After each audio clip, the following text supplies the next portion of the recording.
வந்தவாசியில் ஆசிரியர்களின் பணி நிறைவு விழா.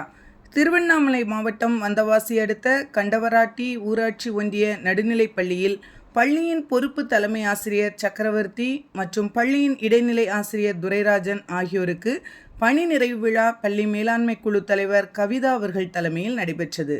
விழாவில் தெள்ளார் வட்டார கல்வி அலுவலர் குணசேகரன், ஆசிரியர் பயிற்றுனர் பிரபு, ஆசிரியர்கள் ரேகா, ரேவதி, தமிழ்நாடு தொடக்கப்பள்ளி ஆசிரியர் கூட்டணி வட்டார தலைவர் ஸ்ரீதர், செயலாளர் பரந்தாமன், அருவி அறக்கட்டளையின் நிர்வாகி ரூபன், அஞ்சல் துறை அதிகாரி ஓய்வு கோவிந்தராஜன், கண்டவராட்டி அஞ்சல் துறை தமிழா வந்தவாசி வட்ட கிளை எக்ஸ்னோரா செயலாளர் மற்றும் மாலையுகம் மாவட்ட செய்தியாளர் வினோத்குமார், வந்தவாசி வட்ட தமிழ்ச்சங்க பொறுப்பாளர்கள் கேப்டன் பிரபாகரன், ஏழுமலை, ராமஜெயம், மகளிர் அணி செயலாளர் மணிமேகலை மற்றும் முன்னாள் இந்நாள் மாணவர்கள், ஊர் பொதுமக்கள் கலந்து கொண்டனர்.